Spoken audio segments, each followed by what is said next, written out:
Ladies and gentlemen, welcome back to Hard Cam Heat, where the takes are hot, filter is gone, pipe bombs might get dropped, and nothing in wrestling is safe.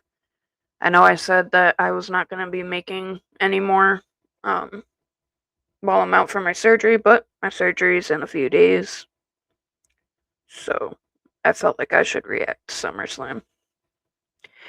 Night 1, Io versus Liv, Judgment Day interference, big shocker there. Io fights them off throughout the match. Io nailed an Oblivion on Liv. Liv hit a code breaker into an Oblivion to pick up the win. I don't know. That match was mid. Usos and Fatu versus LA Knight, Royce Keys, and Solo Sikoa.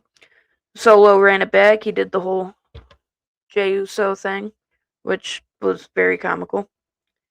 But yeah, he ran it back. They played Jay's song, and he started eating. So disrespectful to even run it back with Jay's song, not even his. Jay sold the BFT, the best I've ever seen. He landed straight on that dome. LA Knight, Royce Keys, and Solo Sikoa win. LA Knight and Solo hug it out. Crowd absolutely loved it. They went nuts. Gunther versus Nick Aldis. I hope that this proved to everybody that Nick Aldis is a phenomenal wrestler. Amazing match. Technical on both sides. I mean, and they gave you the damn we hate each other fight. But yeah, Gunther versus Nick Aldis. If you want to see how much this match means to Aldis, go check out his interview on Chris Van Vliet's Insight. He fucking started crying, grown ass man crying, because of how much this moment meant to him. Phenomenal. Gunther went over to Mickey James and talked shit. Fucking shitbag. Nick put up a great fight, but Gunther got him tap out with the sleeper. I really hope that wasn't a one-off. Aldis deserves a WWE run. And honestly, from Triple H's comments after, I think that he will have that Pat McAfee type schedule, maybe. We'll see. He also got fucked up a little bit in that match. Came out the next night with a severely black eye. And he had might have been a cast on his wrist or something. But speaking of, Bellas and Paige versus Fatal Influence. So I have an update on this. I thought Brie Bella broke her collarbone because I've broken my collarbone, and the way she was holding it made me think that that's what it was. JC hit her with a cannonball against the ring steps, and pretty much Brie was useless after that part. Like I said, the way she was holding her arm was something was not right. It was a super freak accident, though. I thought it was a work at first, but apparently not. She ended up having a broken scapula, which is basically your shoulder blade, but it's the part that connects your collarbone to pretty much your upper shoulder bone. Brutal fucking thing to break. But JC Jane got the pin over Paige, and I called it. The Bellows, mainly Nikki, attacked Paige. I give Brie hella props for still continuing to even throw kicks or anything, because the amount of pain that causes is not even funny. But Nikki said, lesson learned, don't ever take my spot, you got that. So now we know why she turned, basically. But I called that shit fucking weeks ago. CM Punk vs. Cody Rhodes. CM Punk's WWE debut anniversary was 20 years ago to that day. That was fucking awesome. Crowd kind of booed Cody. He did not look pleased with that. It looked like it kind of fucking took him off guard and hurt him a little bit. The match itself was just a whose dick's bigger contest, honestly. Also, I wrote this in my notes before I even saw it being shared all over the internet. Did Punk shit himself? He's got a wet spot back there. I don't know if he shit himself, if he had the Hershey squirts, or if he pissed himself, or if it's just good old swamp ass, but something happened there. And it happened super early, too. It was when they were, like, jockeying around the turnbuckles. But, anyway, Punk went through the announce table real hard. Cody took out the ref, aka Ref Flair. And in comes Randy Orton to RKO Cody. CM Punk retains. Got nothing right, Randy Orton. It didn't work out the exact way I wanted it. But we got Randy Orton back. To continue that feud with Cody as well, so that's awesome. Brock vs. Oba Femi, Hell in a Cell. Oba no-sold so many of Brock's moves in a good way, like to prove like he's a beast himself. He also got tombstoned onto the wooden part of the ring that's under the mat, and he kicked out. And that was awesome by Brock to do for a little homage to Undertaker, one of his greatest rivals. Oba hit Brock with his finisher, and it was over. After the match, Brock came in and put Oba over and raised his hand, hugged him, shook his hand, and said, "This is the now, this is the future, I am the past." So who knows if that was him retiring or if that was just him solely putting Oba over. I guess time will tell. He might not even know because Brock does what Brock wants. So if he thinks this is done, he could come back in 6 months and be like, "Yeah, start me in a feud," and they'll do it. So that was night one. Honestly, very underwhelming, in my opinion. Best part about it was Randy Orton's return and I guess Nikki Bella's heel turn. But also, Brie getting hurt apparently messed up plans for AJ Lee's return. AJ Lee was going to come help Paige, supposedly, allegedly.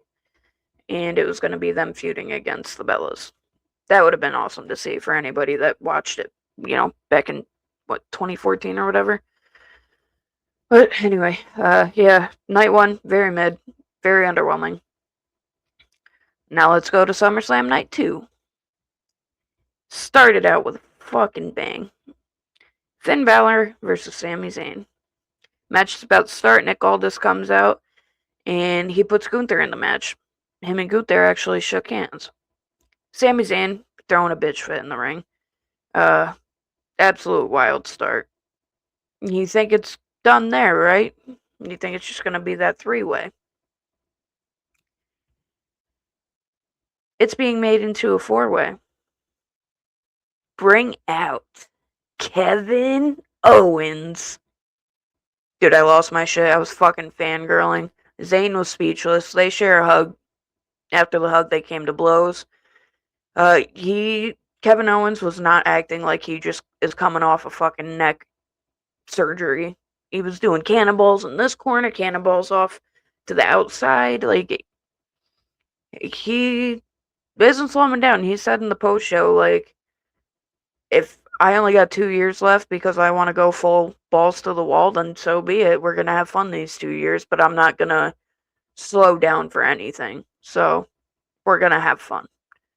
And I give him mad props for that because it's your neck. I mean, you could paralyze yourself. You can just fucking take years off your life with that. So, God bless him. Finn Balor's body is one big bone, or is one big muscle. It's literally just skin, bone, muscle. No fat. And he's 45. Like, God bless him. Kevin Owens has pinned Sami Zayn. So I can only imagine what kind of uproar that's going to start with Zayn. KO is the new number 1 contender for CM Punk's championship. Alright. And we had Trick Williams came out with Lil Yachty. Yachty came out to his music. Versus Baron Corbin for the U.S. title. The ref put gloves on and nobody was bleeding. So I was really confused by that. It, kind of bothered me for no reason. But anyway, Baron cheated to win the title. Crowd was damn near silent during the entire match. Which is, I understand, I guess, because the match was also, very bland. But at the same time, you got a returning Baron Corbin in his first match, which people were apparently losing their shit over. And then you got Trick Williams, who's over as fuck. So why was the crowd so fucking dead? You know when they weren't dead? This next match. Oh, they were at this. Oh, I'll get there. Women's ladder match. The 5-way to see who is the interim women's champion on SmackDown. And because I said that the last match was silent, maybe I'm just not hearing shit correctly, but the crowd didn't sound like they gave much of a shit at all about Tiffany Stratton, whose hometown she was in. I don't know. I feel bad for her, but I feel like she is going to heel turn, which I'll get into in a little bit. So yeah, she didn't get much. And Jade came out in a top that was like, it looked risky as fuck. I would be afraid I was gonna pop a titty out that son bitch, but good to her, she did not. Chelsea Green pushed Tiffy Time over. Like Tiffy was on the ladder, Chelsea pushed it over, and that spot was low-key scary because Tiffany was going over the ropes to the outside onto the other girls, and it didn't look like she rotated enough.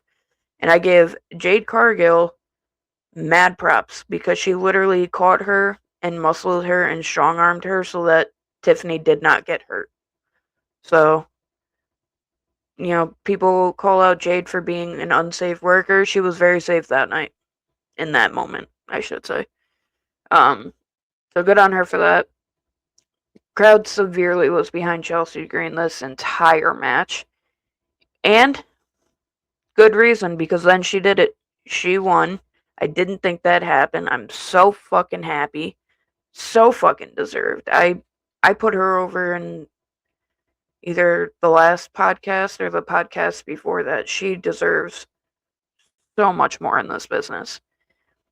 Like I said, you check her shit out in TNA, fucking phenomenal. She has not been given the platform, you know, that she deserves, in my opinion. So hopefully now she's getting it and they don't, you know, quick take a title off her like they did with her US title run. Danhausen versus Dom. Human Monies on a Pole match. Danhausen actually started the match by beating the shit out of Dom, which was impressive. So JD interfered, which brought out all the Mini-Housens, which JD demolished. El Torito, if y'all remember him from back in the day, from Los Matadores, that motherfucker still got it. He's one of the Mini-Housens, and he's the one that does all the lucha spots, obviously. But he's just so fun to watch. And it makes me want them to bring back Hornswoggle and have them go at each other again with another WLC match or something. But anyways, Joe Hendry comes out, nails JD with a guitar. Dom got cursed as he went up for the money, and Danhausen picked up the win. Just, I don't have any comments for that match, really. Besides, I love El Torito. I also love Danhausen and Dom, but that shit was stupid. And Joe Hendry deserves better. Seth Rollins versus Roman Reigns was everything that a match should be. And everything the match always is between them. So, like, they always put on such a fucking classic. At one point, though, the ref got taken out very pitifully. Like, Seth, like, shuffled over and, like, elbowed him off something. It just looked not good. But anyway, they paid homage to Moxley because I think it was Seth first went for the double arm hook DDT that Moxley does, but I think he started it and it got countered and then Roman did it. So I thought that was a nice homage. Michael Cole referred to Mox as the third Shield member when he did that. He said, paying homage to the third Shield member. Say his fucking name, bro. I understand, but say his fucking name. You don't even have to say Jon Moxley. Just say Dean Ambrose, because that's what it was in WWE. But, whatever. Ref ended up getting speared. Chair comes into play. Roman gets rid of it to the surprise of everyone, including Seth Rollins. Um, Seth ate a Superman punch and no-sold it. He looked like a crackhead. He took the punch and went and fucking warriored up. Roman finally beat Seth though, and in a respectable manner, no outside interference. I literally never want this feud to end because of how good the matches are. So if it is the end, I am sad as hell. That was one of the best matches that I've ever seen. Then and then at the end when they were sitting in the corners across from each other just looking at each other, cinematic as fuck, iconic as fuck. And then they did the Shield bump with the little mask. I believe it was to symbolize Mox in between them. So iconic. Awesome. Love to see it. Post-show, Roman did take a little shot at Moxley, though. He was saying how it's always been Seth and Roman. Others ran because they were scared. And, yeah, that was a little bit of an oof after paying homage to the man. But and then also in the post-show, Chelsea Green dedicated her title win to Michael Hayes. Oof.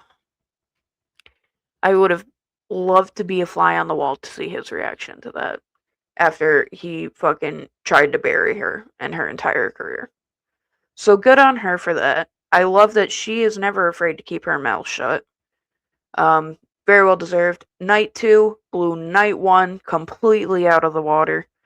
Yeah. I have not caught up on Raw yet, so I will do that when able.